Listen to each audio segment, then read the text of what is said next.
Welcome, brothers and sisters, to Mormon Movie Reviews, where LDS movie lovers belong. I'm your host, Steve A's, and today is December 14th, 2022. This is episode 67, and we will review By Their Fruits. Released in 1963, this has a running time of 26 minutes and is rated G. It's a religious drama. Now, we're going to watch this short together while I provide insightful and occasionally irreverent commentary. Now, this was an official Brigham Young University film commissioned by the Deseret Sunday School Union. It was produced by Judge Whitaker, and the dance sequences were directed by Virginia Tanner. It's narrated mostly by Rex Campbell. Now, the film opens on a parable in the style of Jesus in the New Testament, kind of similar to the parable of the Bad Tenants found in the three Gospels. I really hope you enjoy it.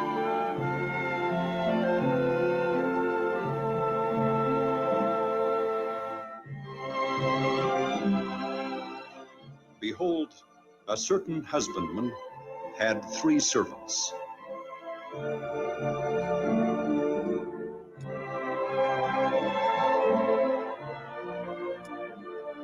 And he sent them forth to care for his fields.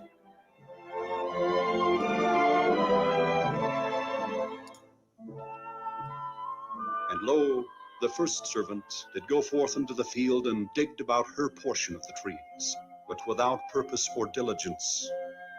She neither watered the roots nor pruned the branches.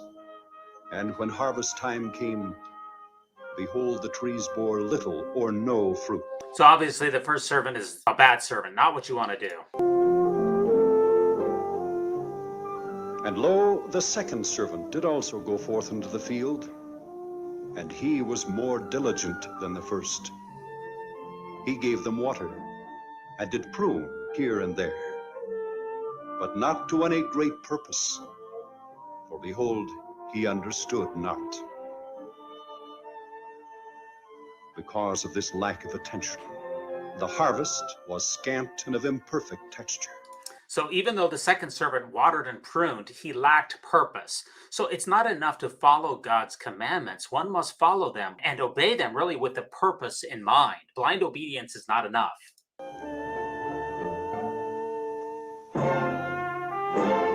But lo, the third servant did go forth to labor in her portion, with all her might and strength. She did study and learn about the needs of her trees, that she might better nurture them. She took note of the evening temperatures, and while it was yet dark, did enter into the field to care for her trees.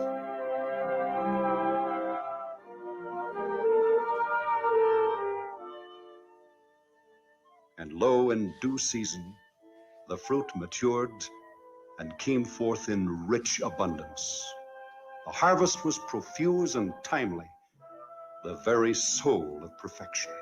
The third servant, she was tireless. She worked with all her heart, all her might, strength. She studied, she learned, she pondered, and she went out while it was dark at night. I mean, the gospel of works here is in full effect.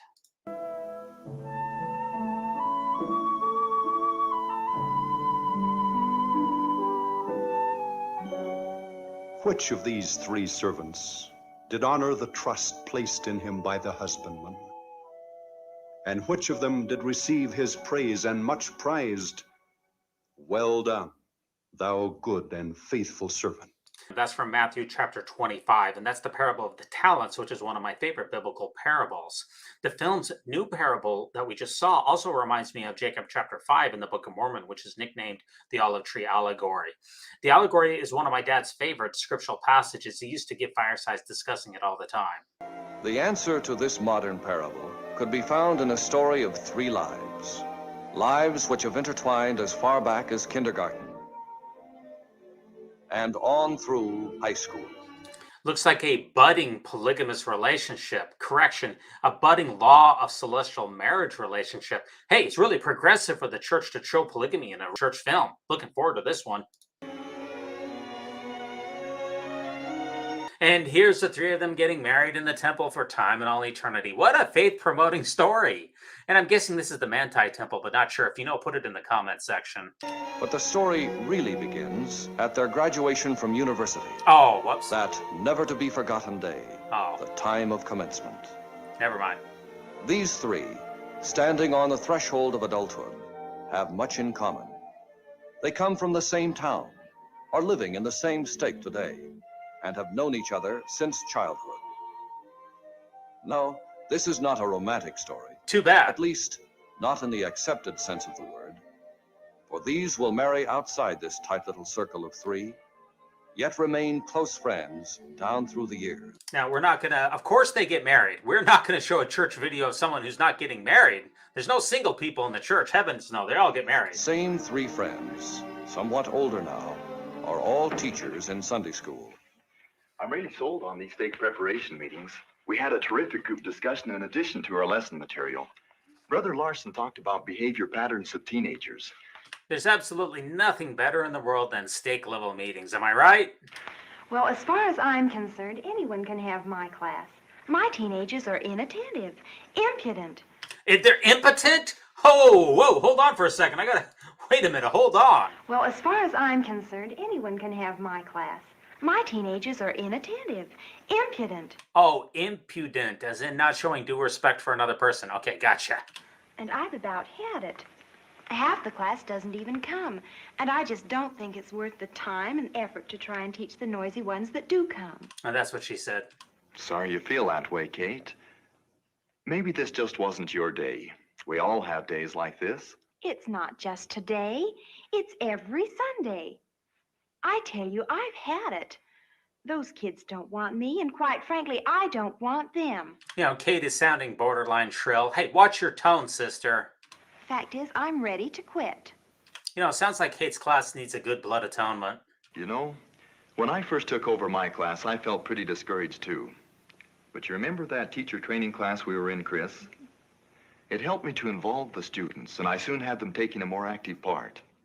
Since then, I've been able to hold their interest much better. I really think they enjoy the class now. It's a good thing someone's getting results, because I'm sure not. How about you, Chris? How are you coming with your class? Go ahead, Chris, tell us. Well, I had my share of troubles at first, but now I just love that class of mine. Really? I believe one of my greatest joys is my Sunday school class. Each one of those youngsters seem almost as dear to me as my own family. I can't think of another church job I'd rather have. I honestly can't. Besides the calling in the Strengthening Church Members Committee, I mean, she's always wanted to serve the Lord by spying on her fellow saints.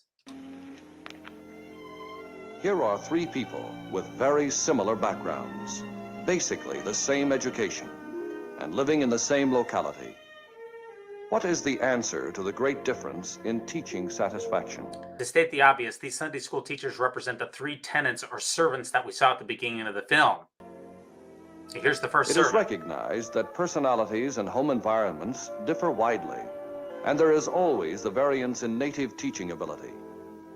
But after taking these into consideration, there must be other basic contributing factors. Perhaps a visit to their classes will provide a clue. Dining hall, it took 3 bushels of potatoes and 1 boiler of whole corn for 1 meal. Thomas Robertson blew the horn to bring the people to meals and also to meetings. Our pioneer leaders stood for the welfare of the people as a whole, not individually. They wanted the people. Where are you going, Richard? I have to go home. We only have 10 more minutes. Sit down and listen. Sorry, teacher.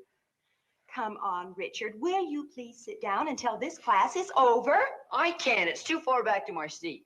Well, maybe you better sit up here in front until the end of class. Up here with the girls? Me too.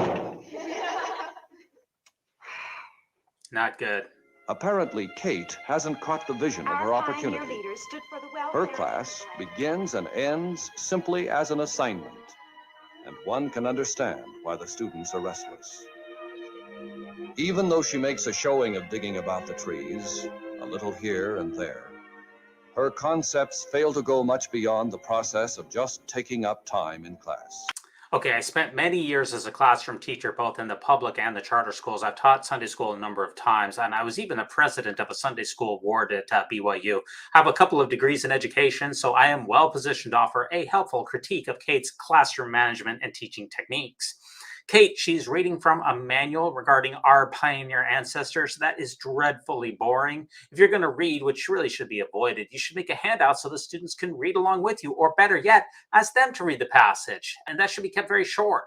Now, none of the students, they have any materials or anything. They have no books, they have no pencils, they have nothing. They're not ready to go. And Kate, she's showing visual frustration in her classroom. That's to be avoided. She should remove the extra chairs from the class, especially on the front row. Put the students into a semicircle so there's nothing between her and her learners. Now, I recommend boy-girl seating as a good place to start. Boys typically don't like to talk to other girls at this age, and you really don't want people carrying on conversations. That's a nice place to start. Now, addressing the two boys who left early, if Richard needs to go home, Kate should ask him why. There might be a very good reason that he needs to leave early that she's not aware of. Now, first she commands him to return to his seat and listen. Then she asks him, will you sit down? And then she says, well, maybe you should sit up here. She's giving a muddled message. She really needs to take charge of the class, and she needs to do so without raising her voice, which she did in the clip.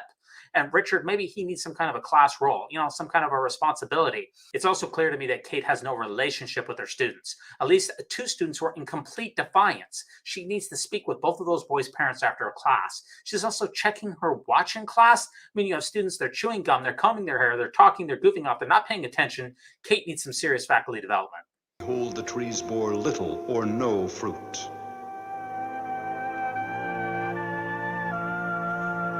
Phil has taken a teacher training course and has some native ability in the mechanics of teaching.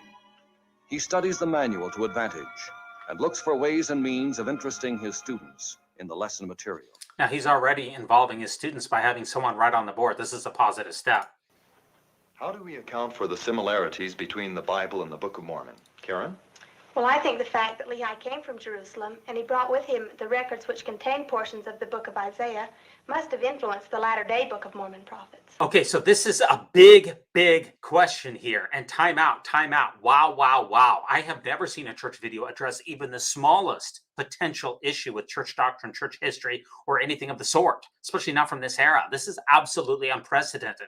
Remember, Phil is the second servant. So even though people might think that asking this type of question is really helpful and important and something that people should discuss, remember, this is an example of what not to do right. The CES letter in particular opens with the difficulties of the Book of Mormon. Speaking of, for instance, their 17th century italics in the Book of Mormon, which the King James translators were using, which really is a head scratcher as to why they are in an ancient record, since they are obviously a modern construct. There's also mistranslations that come over from the Bible into the Book of Mormon. And there's also a number of other difficulties, such as King James Version errors that are in the Book of Mormon. But speaking to what this sister specifically said, she spoke of Lehi leaving Jerusalem with the brass plates which contain the writings of Isaiah as a reason as to why so much Isaiah is found inside of the Book of Mormon. But what was not commonly known in 1963 is that the book of Isaiah was almost certainly written by at least two and possibly three authors, and that these later portions of Isaiah would not have been on the brass plates that Nephi-Lehi stole from Laban. Therefore, it's very puzzling as to why they would appear in the Book of Mormon. While it is widely accepted that the book of Isaiah is rooted in a historic prophet called Isaiah who lived in the kingdom of Judah in the 8th century, it is also widely accepted that this prophet did not write the entire book of Isaiah. Specifically, chapters 40 through 55, also called Deutero-Isaiah, they're framed as if the Babylonian exile is already in effect. In fact, chapters 56 through 66, sometimes called Tritio Isaiah, assume an even later situation in which the people are already returned to Jerusalem. Isaiah's name suddenly stops being used after chapter 39, and their sudden style changes. So this is what is a big challenge to the Book of Mormon. How did these later portions of Isaiah get into the Book of Mormon, since they could not have been on the brass plates when Lehi left Jerusalem because they had not been written yet? This student's explanation, it does not address the biblical Sermon on the Mount's incongruous appearance in 3 Nephi chapter 11 through 13, which, as we know from modern biblical scholarship, it was not given in one place and one time, but was a kind of a conglomeration of different speeches that were then compiled together. How is it that Jesus came and gave that exact same speech from all of his old speeches in the New World in the exact same order and with the exact same verbiage? It also doesn't explain how direct quotes from the Apostle Paul appear in the Book of Mormon, or why the long ending of Mark appears in the Book of Mormon, which most biblical scholars reject as a later addition. Why are all these things in the Nephite record? We don't have time to get into all of those, but the bottom line is that almost 20% of the Book of Mormon is taken directly from the Bible, and this results in numerous difficulties. That's right. Now,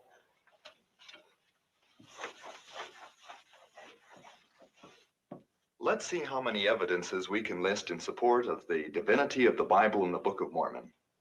Okay, Neil? There's the ruins they discovered in South America. Yeah, I would love to be in Phil's Sunday school class for sure. But what ruins? Who discovered them? When? Where? What date? How do we know they're Nephite or Lamanites? How do we know they have anything whatsoever to do with the Book of Mormon? How is it that ruins in some random place in South America are evidence of the Book of Mormon at all? South American ruins were well known to the author or authors of the Book of Mormon in the 1820s. Now, if the Book of Mormon had said that there was ancient civilizations like in Antarctica, for instance, something that no one believed was true at the time in 1820, and then archaeologists later uncovered those ruins in Antarctica, that could be considered evidence. Now, Michael Coe knows more about Mesoamerican anthropology and archaeology than perhaps any person who's ever lived, and he said that the bare facts of the matter are that nothing, absolutely nothing, has ever shown up in any New World excavation which would suggest to a dispassionate observer that the Book of Mormon, as claimed by Joseph Smith, is a historical document relating to the history of our early migrants to our hemisphere. Now, I covered much more about ancient American archaeology back when I did my review of Ancient America Speaks, which was in episode 30. So if you want to hear some more thoughts on that, go back and check out that episode. I'm glad you mentioned that, Neil. You know, that's where I served on my mission. Should we call that archaeological discoveries? Called what archaeological discoveries? He just talked about some random ruins. When? How? You know, we have the well-known Smithsonian statement on the Book of Mormon, which said that Smithsonian archaeologists see no direct connection between archaeology of the New World and the subject matter of the Book of Mormon. And that archaeologists and other scholars have long probed the hemisphere's past, and the society does not know of anything found so far that has substantiated the Book of Mormon. There's been many websites, including the CS letter, that have burned billions of electrons to show that there is no archaeological foundation of the Book of Mormon in the New World, period.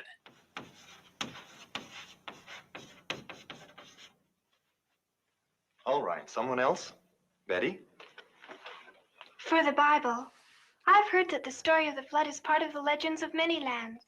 And then there are the Dead Sea Scrolls, too. Right, the story of the flood is in the Bible, and it shares this creation myth with many other writings and faith traditions. But the idea of a biblical flood, it is well-established pseudoscience. So I'm confused about how, if the Bible shares false notions of the earth history with other religious traditions, that is somehow a good thing. If the creator of the universe communed with Moses and the other early writers of the Bible who wrote about the flood, he surely would not have revealed to them something that was false, unless that is that you believe in a trickster God.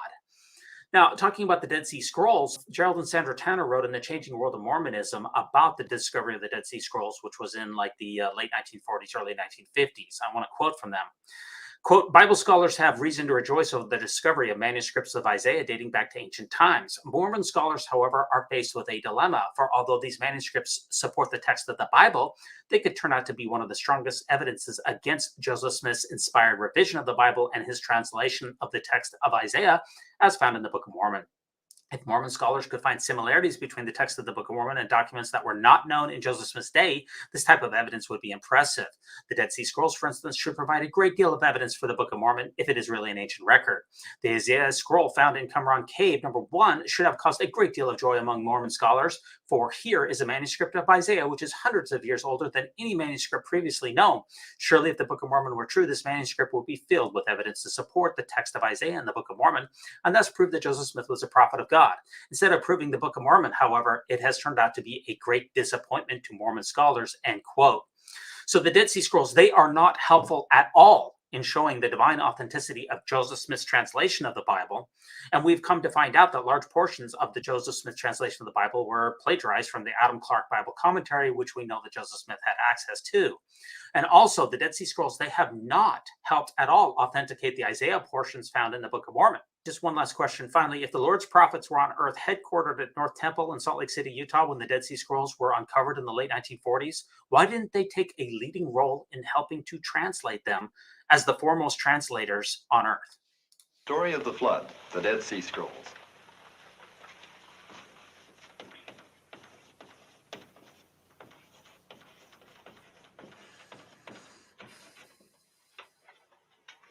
Tony? Well, I don't see how anyone with Joseph Smith's education could write anything like the Book of Mormon. I'll go you one step further, Tony. I don't think any man, regardless of education, could write a book like that. Well, obviously, someone wrote the Book of Mormon, right? Both of them say, well, I don't think someone could have done it. That's not evidence for the historical authenticity of the Book of Mormon, just because their personal opinion is that Joseph Smith couldn't have written it. You know, Hugh Nibley used to issue a challenge to Book of Mormon students to see if any of the students could compose a similar history to the Book of Mormon within the space of just a semester, and no one was able to do that particular challenge. But I just want to read some of the critics' position. First, the translation of the Book of Mormon did not take place in less than 3 months. It spanned a period of over a year, or maybe as much as 17 months. And Joseph may have been working on the text for years before the date reported as he started. Second, as the most correct book on earth, it has undergone at least 3,000 textual and grammar corrections. And if you include pages and all of the small minutiae of changes, it's at least 100,000 according to Fair Mormon. Some of these corrections include significant changes in doctrine, such as the Trinity. Third, a large portion of the Book of Mormon simply quotes the Bible, including the translation errors unique to the King James Version of the Bible, mistranslations, italices, etc. Fourth, stories in the Book of Mormon directly parallel stories from Joseph's life, such as his father's dream of the tree of life when Joseph was 5 years old. Fifth, the Book of Mormon is no more complicated than other works of fiction at that time, such as J.R.R. Tolkien's Lord of the Rings and related works. Finally, the ideas in the Book of Mormon bear strong parallels to ideas popular in New England at the time and several other books. And finally, Joseph Smith, he may have had help in writing the Book of Mormon. Now, what do these evidences mean to us? If every Sunday school class were as well taught as this one, we could congratulate ourselves as a church. For this class is pupil-centered. Yet, when the class is over, Phil's obligation ends, or so he thinks. He makes few, if any, constructive plans for follow-up or feedback from his students to see if the principles taught will carry over into their lives. So this is a fascinating look into a Sunday school lesson that I would love to attend. This is the type of thing that I find very fascinating. However, since he's the second servant in the film, this is really not the way that he's supposed to do it.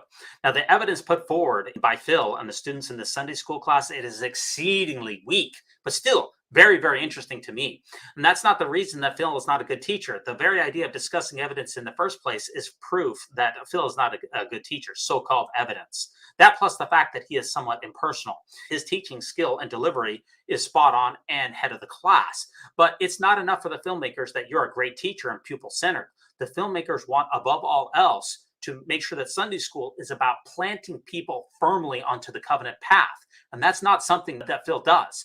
Phil is about teaching knowledge and evidence and thinking about things critically. That is not at all encouraged in the church. Because of this lack of attention, the harvest was scant and of imperfect texture. Good as Phil's class is, however, there is an even higher level of inspired teaching, one which will motivate action. A look at Chris Sorensen's class may give us an insight into what it is that brings her such joy and happiness. Now, do you all have your manuals? I forgot mine, Sister Sorensen. Here, Janet, take this one. Thank you. So the narrator says that the third teacher is motivating action. That's what it's all about. It's not about knowledge, it's about action. She's greeting the individual students as they come into the class. That's generally a good idea. And she's also making sure that the students have manuals. She has spare manuals for those who might have forgotten them, like Janet here. Knowledge for knowledge's sake, that's a bad idea. If you don't act upon what you hear, it's all for naught. That's one reason that Sunday school teachers, they don't really look outside of the church for resources, because this is the most important thing here. Sunday school is not about gaining knowledge. It's about inculcating obedience. Obedience is the first law of heaven, not wisdom. Now, I hope you're not putting these manuals away in the drawer and forgetting about them. They are designed to help each one of us with our problems. By the time the year's over, I hope this material will not only be thoroughly familiar to us, but will be part of our lives. What did you discover from our lesson on prayer?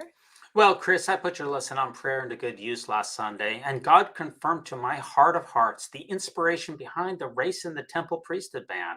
I testify that no person cursed with even one drop of black blood will be in heaven for the foreseeable future. Yes, Sue? I found I've been giving more thought to my prayers. Oh, I've been trying to get out of the rut. At least I'm doing more thinking now. Thank you, Sue. Sue, you don't need to think. When the prophet speaks, the thinking has been done. Just keep sweet, pray, and obey, Sue. Is there anyone else who benefited from our lesson on prayer? Actually, yes, God confirmed to me that you are supposed to be my second wife. Chris, accept this revelation or be destroyed in the flesh by the buffetings of Satan. Bob? Well, I guess I hadn't been praying too much, only when I especially wanted something. But now, I feel if I don't pray every morning and night, and really mean it, things just won't go right. Thank you, Bob.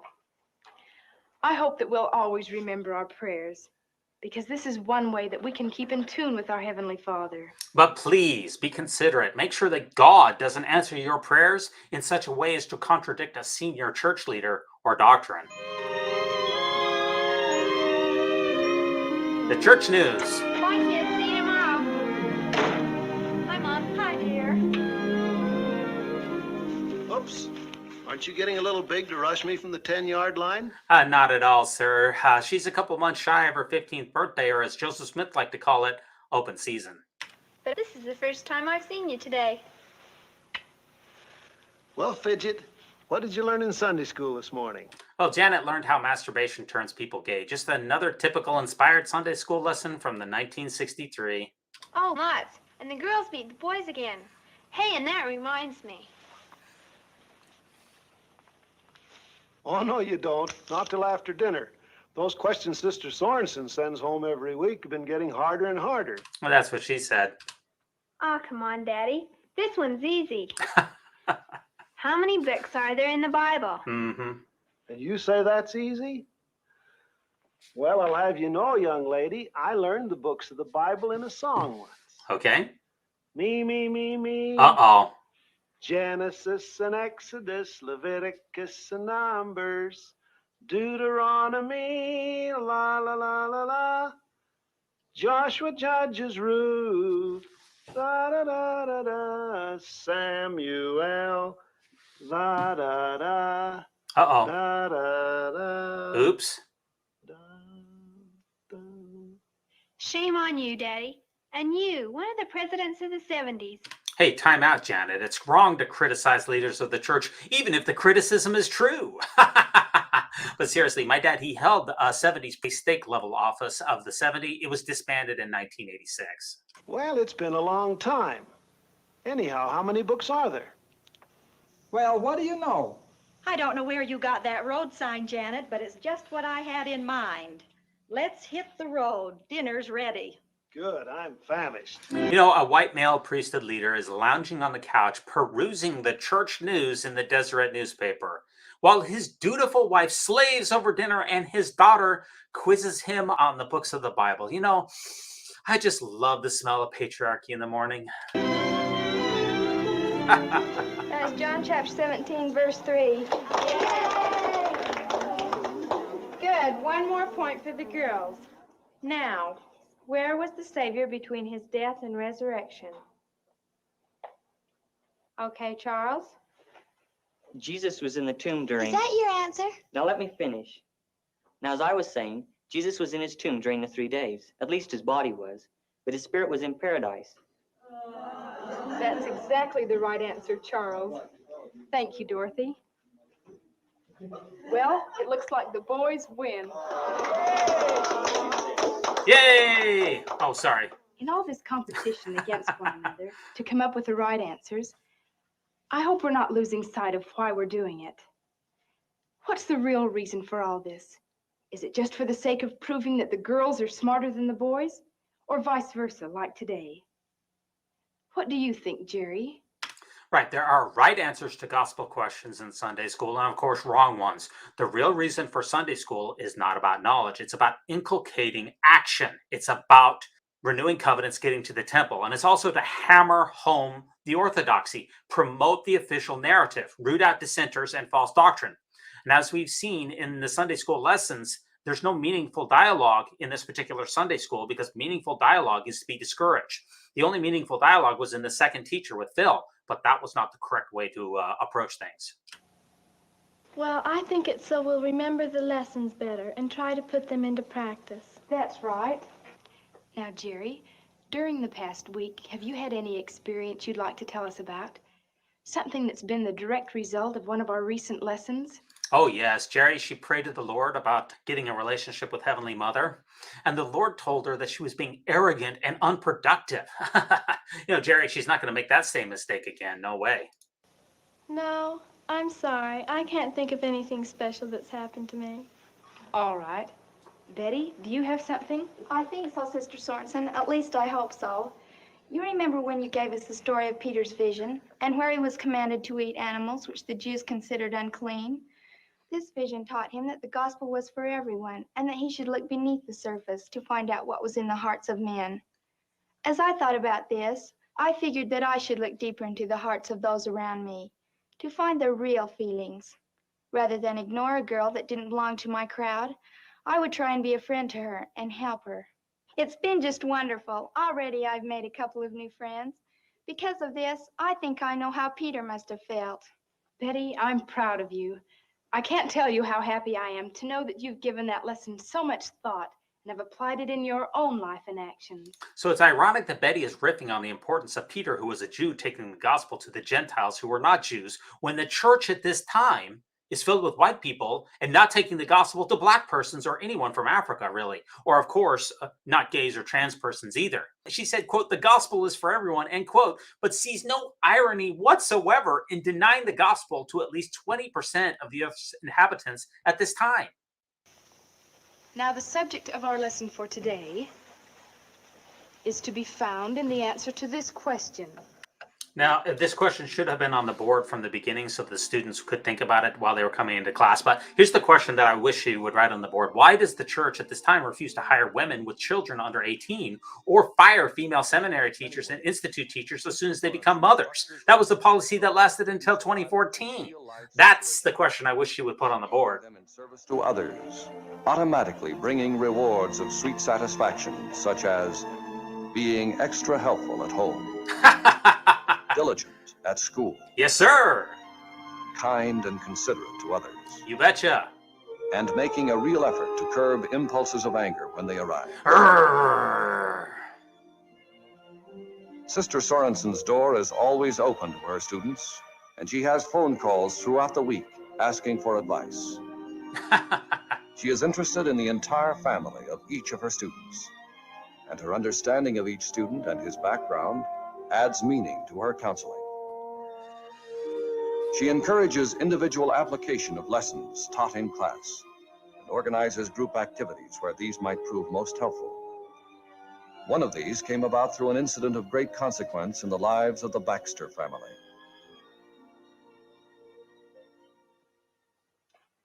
Oh, I wonder what's keeping Daddy. He's probably attending another stake high council meeting to excommunicate another filthy communist. Hashtag President Benson for the win. It's way past his usual time. Gee, I didn't know it was that late. No wonder I'm starved. Can't we eat now and keep Daddy's dinner hot for him? Oh, I guess we could eat. I don't suppose he'll mind.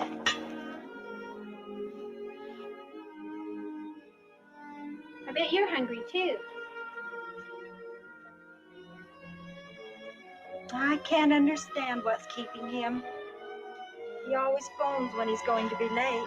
You know, he might be with his second secret polygamous wife that he got dubious authorization to marry after the second manifesto. I'm just guessing here.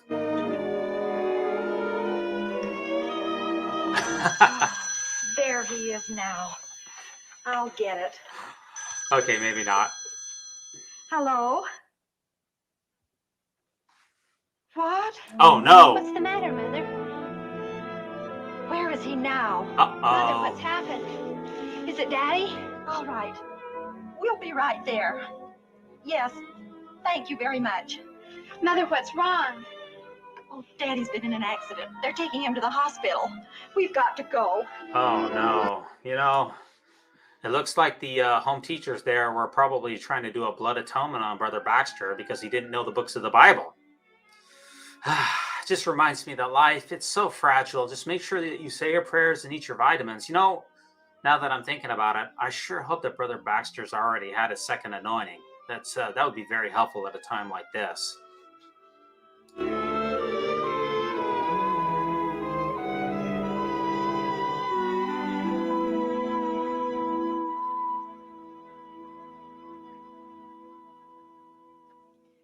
Why don't you go ahead and have some cookies? I suppose you're all wondering why I asked you over here tonight. Not really. You said you wanted to reinstitute the secret Mormon Danite vigilante group, and we just can't wait to become modern destroying angels. Well, in this emergency, I thought it might be well for us to discuss what we as a class might do to help the Baxters. Oh. Do you have any suggestions? Before we help the Baxters too much, let's ask the bishop if Brother Baxter is a full tithe payer. I mean, there's no reason to put the cart before the horse. Yes, Ray? I was just thinking, why can't we call all the class members and have a special day of fasting and prayer for Brother Baxter? Yeah, I think that's a fantastic idea, Ray. In fact, let's do a church-wide day of fasting and prayer for his family. Kind of like the one that President Nelson called for in 2020, which eradicated the COVID-19 pandemic. Well, actually, okay, maybe not. We'll do it. That's a fine suggestion, Ray. Now, the next few days are critical. Sister Baxter will spend most of her time at the hospital, and I imagine Janet will go there after school. There won't be much time for them to take care of things at home, and this is one place where we can help, isn't it? Say, I'd be glad to take care of Janet's parakeets. I did once before when they were on vacation. Good idea, Bill. I know it will be a big relief to Janet. What are they going to have for meals? I believe the Relief Society and neighbors will take care of that. But I thought I'd go over on Saturday and sort of clean house. Could I help you, Sister Sorensen? I'd like to help, too. Oh, that would be just wonderful, girls. Only girls help clean the house. I'm glad to see that proper divinely inspired gender roles are firmly established. Remember, folks, gender is an essential characteristic of the individual premortal, mortal, and eternal identity and purpose. Well, it's all settled then. Let's see. We have Bill taking care of the parakeets. And the goldfish. Oh, are there goldfish too? All right, Bill. Then we have Margaret and Phyllis. Now, we need someone to put the garbage cans out on Friday. That sounds like a job for someone with a Y chromosome. Rick and I can take care of that. Nice. I'll volunteer for him. And we'll make sure they get back, too. Thank you, Jim. We'll put you and Rick down for the garbage detail. The few days of crisis ran into nearly 6 weeks before Janet's father was out of danger and permitted to return home. During this time, the class, under Sister Sorensen's direction, performed many tasks for the Baxters. They did it cheerfully and with the full support of their families, and in the doing, experienced a joy and satisfaction they had never felt before. Very inspiring, folks. Extremely inspiring. Pass the tissues. But just a helpful tip here from the Mormon Movie Reviews. I think the Baxters need to remember the inspired counsel of President Benson, who said many times that Latter-day Saints, they need to stand for independence, thrift, and the abolition of the dole, not handouts from other people. These guys are just sucking up free labor. President Benson wouldn't like this clip. Now, 6 weeks later, wait a minute, 6 weeks later, he still has a bandage on his head 6 weeks later? And by the way, we're never going to show the story of someone who gets sick, gets a priesthood blessing, and then dies. No way. We're going to show somebody who's going to get better for sure.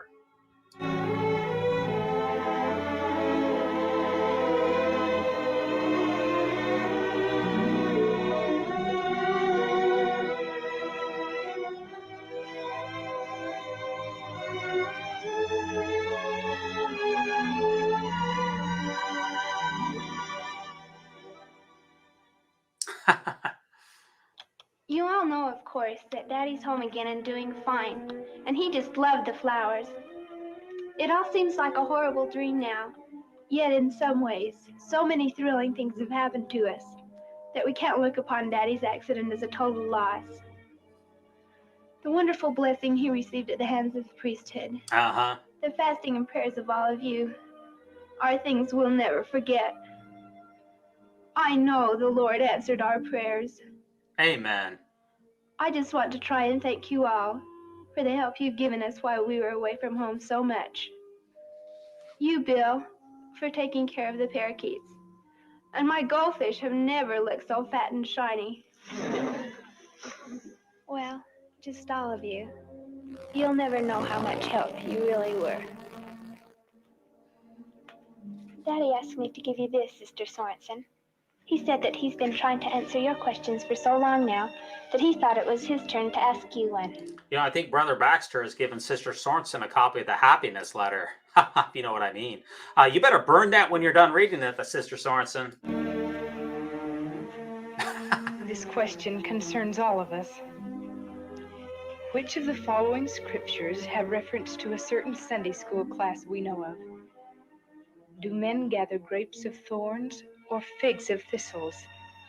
A good tree cannot bring forth evil fruit, neither can a corrupt tree bring forth good fruit.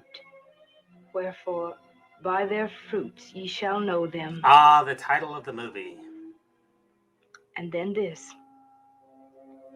Inasmuch as ye have done it unto one of the least of these, my brethren, ye have done it unto me. You betcha. There are just 4 more words at the bottom. God bless you all. And lo, in due season, the fruit matured and came forth in rich abundance. The harvest was profuse and timely, the very soul of perfection. Oh, baby. Which of these 3 servants did honor the trust placed in him by the husbandman? And which of them did receive his praise and much prized? Well done, thou good and faithful servant. Now let's check out a few of the comments from the comment section. I'm using this one next time I teach Sunday school. I love parables, and I think Christ did too. And this is the one that I was looking for. Wow, I don't think I've seen this video, but it's a good one. It just shows what we can do when we all come together. This just reminds all of us to never forget the books of the Bible, right? Brother Baxter, he forgot those books and look what happened to him. Let this be a lesson to all of you out there. But no, the real conclusion here is that it's all about the application of the information that you get. Teacher 1, she was obviously completely ineffective, a total disaster. And teacher 2, apparently Phil, was too cerebral for some people. But I personally would love to attend a Sunday school like that. Teacher 3, Sister Sorensen, she is deemed best by the filmmakers because she applies the lessons into one's personal life. The film/parable, it teaches that it is not enough to just read the scriptures or do gospel study for its own sake. It must be done with purpose in mind. Righteous action is the only church-approved outcome from receiving divine information. Now, thanks so much for joining me to review this film. Please like, subscribe, and leave a comment, and join us next time for another episode of the Mormon Movie Reviews, where LDS movie lovers belong, where we will review God's Army 2, States of Grace. So long.